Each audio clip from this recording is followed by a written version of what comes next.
네, 하나님 아버지 감사합니다. 오늘 화요일 아침입니다. 교회는 특별 새벽 기도가 열리고 있습니다. 우리 모두가 은혜 받게 하시고 말씀이 우리를 지배하는 하루가 되게 하옵소서. 예수님 이름으로 기도합니다. 아멘. 예, 오늘은 하나님 말씀은 고린도전서 8장 1절로 13절 8장까지 왔습니다. 우상 제물에 대하여는 우리가 다 지식이 있는 줄을 아나 지식은 교만하게 하며 사랑은 덕을 세우나니 만일 누구든지 무엇을 아는 줄을 생각하면 아직도 마땅히 알 것을 알지 못하는 것이요 또 누구든지 하나님을 사랑하면서 그 사람은 하나님도 알아주느니라. 그러므로 우상 제물을 먹는 일에 대하여 우리가 우상은 세상에 아무것도 아니며 또한 하나님은 한 분밖에 없는 줄 아노라. 비록 하늘에나 땅에나 신이라 불리는 자가 있어 많은 신과 많은 주가 있으나 그러나 우리에게는 한 하나님 곧 아버지며 계시니 만물이 그에게서 났고 우리도 그를 위하여 있고 또한 주 예수 그리스도께서 계시니 만물이 그로 말미암고 우리도 그로 말미암느니라. 그러나 이 지식은 모든 사람에게 있는 것이 아니므로 어떤 이들은 지금까지 우상에 대한 습관이 있어 우상의 제물로 알고 먹는 고로 그들의 양심이 약하여지고 더러워지느니라. 음식은 우리를 하나님 앞에 내세우지 못하나니 우리가 먹지 않는다고 해서 더 못 사는 것도 아니고 먹는다고 더 잘 사는 것도 아니니라. 그런즉 너희의 자유가 믿음이 약한 자들에게 걸려 넘어지게 하는 것이 되지 않도록 조심하라. 지식이 있는 내가 우상의 집에 앉아 먹는 것을 누구든지 보면 그 믿음이 약한 자들의 양심이 담력을 얻어 우상의 제물을 먹게 되지 않겠느냐. 그러면 내 지식으로 그 믿음이 약한 자가 멸망하나니 그는 그리스도께서 위하여 죽으신 형제라. 이같이 너희가 형제에게 죄를 지어 그 약한 양심을 상하게 하는 것이 곧 그리스도에게 죄를 짓는 것이 아니라. 그러므로 만일 음식이 내 형제를 실족하게 한다면 나는 영원히 고기를 먹지 아니하여 내 형제를 실족하지 않게 하리라. 아멘. 네, 오늘은 연약한 사람을 배려하는 사랑, 이렇게 우상 제물이에요. 오늘 말씀이 좀 길죠?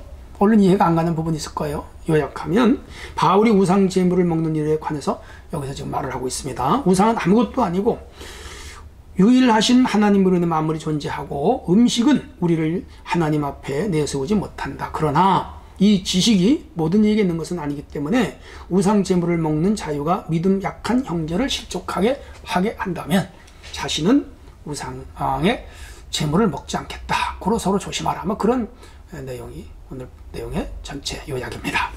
우선 1절로 8절을 좀 들여다봅니다. 우상에게 바쳐진 제물입니다. 고린도 지역에는 그 시장에 유통되는 모든 상품이요 우상에게 제사 드려진 거예요.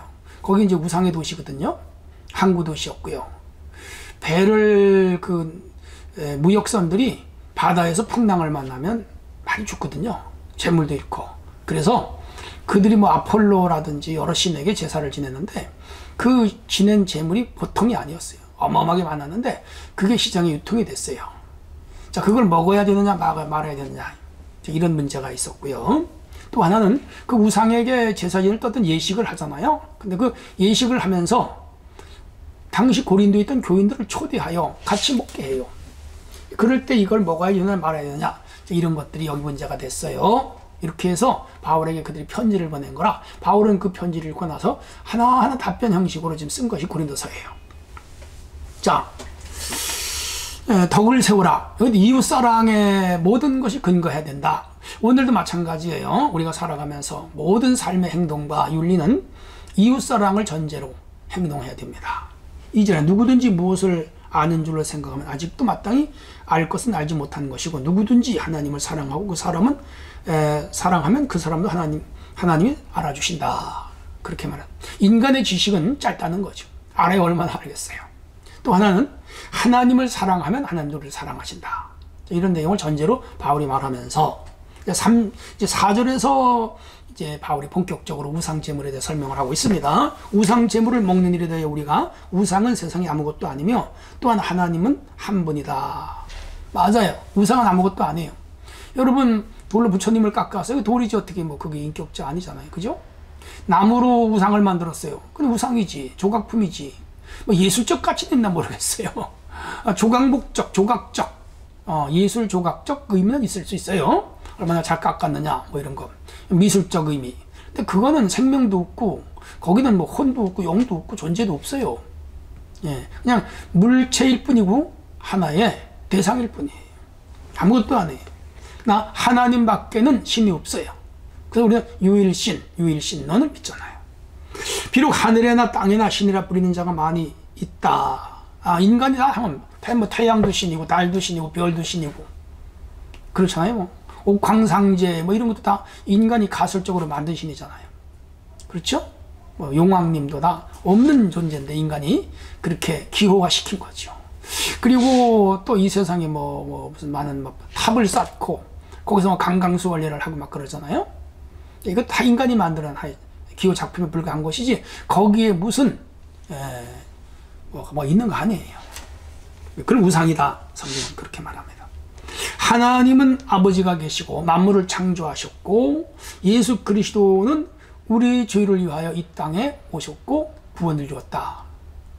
우리가 성경을 통해 아는 지식이잖아요. 이 지식은 우리만 아는 지식, 교회만 아는 지식, 성도만 아는 지식이지 일반 세상에 안 믿는 사람들은 이 지식을 모르잖아요.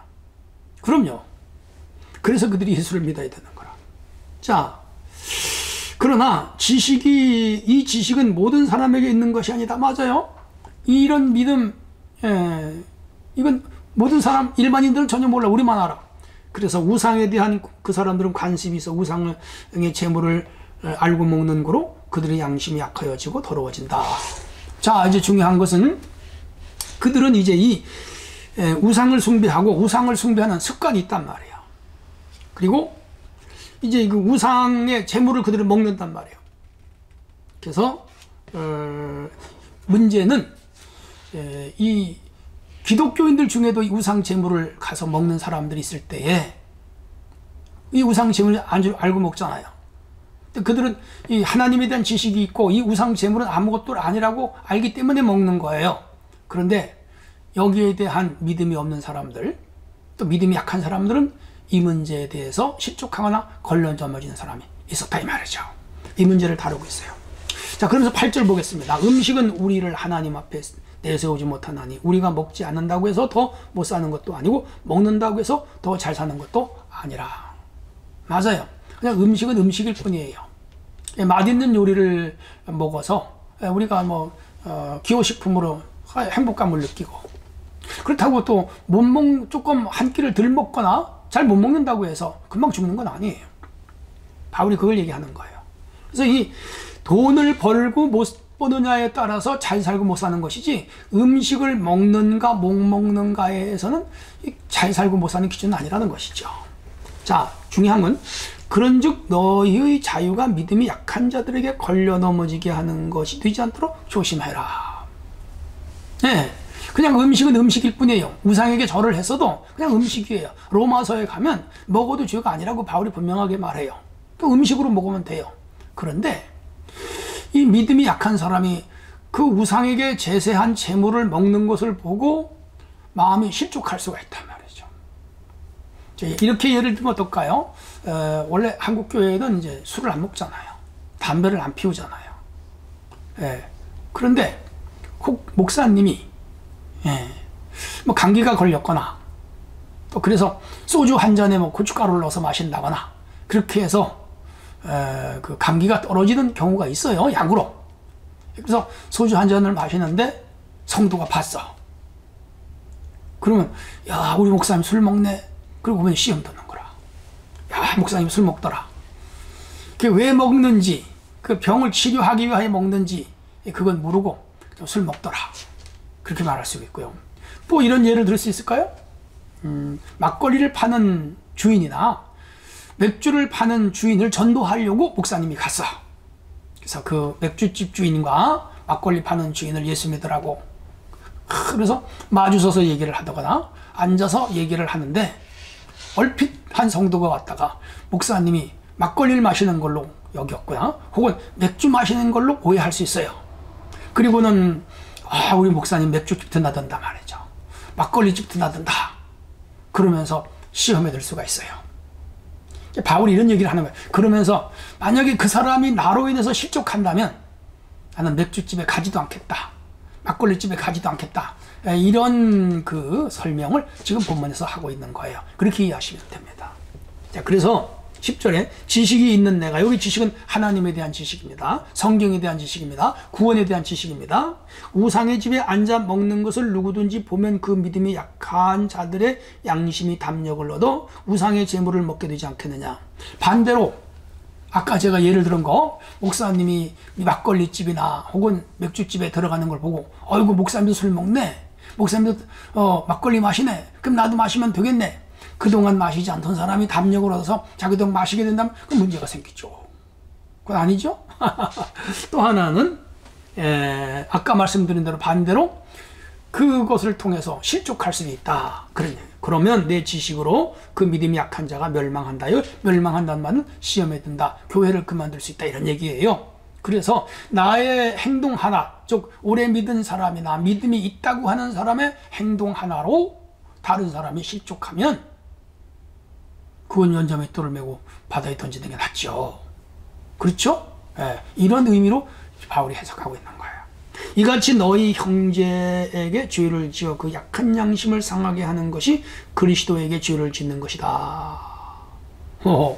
이렇게 해서 나 오래 믿은 사람의 행동 하나에 의해서 뭐예요? 믿음 약한 사람이 실족하거나 교회를 그만두게 되면 이 사람의 죄를 짓는 거라. 무섭죠? 네. 또 하나는 그러므로 만일 음식이나 형제를 실족하게 한다면 나는 영원히 고기를 먹지 아니하고 형제를 실족하지 않게 하겠다. 이런 문제에 내가 걸려서 어떤 형제 하나가 교회를 그만두게 되는 일이 있다면 나는 평생 고기를 먹지 않고 사람들을 실족시키지 않겠다. 비단 고기뿐 아니에요. 음식뿐 아니에요. 우상제물뿐 아니에요. 우리의 말, 우리의 행동, 우리의 처신, 이런 것들이요, 믿음 약한 분들에게 빌미를 주거나 실족하게 하거나 둘 중에 하나입니다. 예를 들어서 권사님이나 장로님이 주일을 안 지켜요. 주일 예배를 잘 안 와. 그러면 이 평신도들이 뭐 장로님도 교회 안 가는데 뭐 예배 안 드리는데, 권사님도 예배 안 드리는데, 그러면서 이 모방하고 따라 한단 말이에요. 합리화하는 빌미를 주는 거잖아요.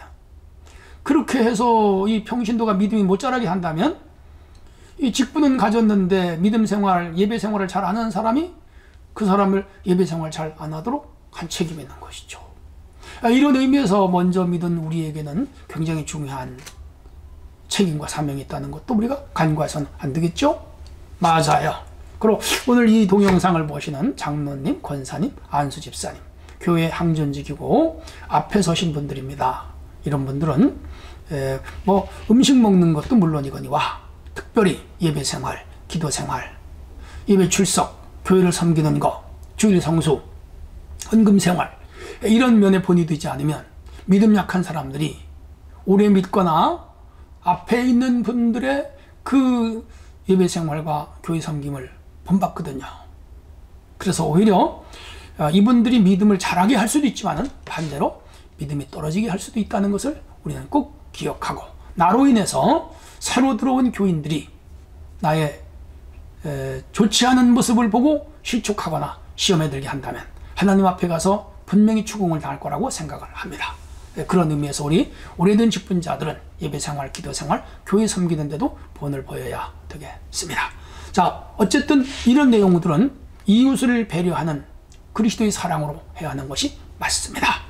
우리는 모두 그리스도의 사랑으로 성도들을 실족하지 않게 하는 성도들의 삶이 되어야 되겠습니다. 하나님 감사합니다. 오늘도 말씀을 붙잡고 하루를 승리하게 하옵소서. 예수님 이름으로 기도합니다. 아멘.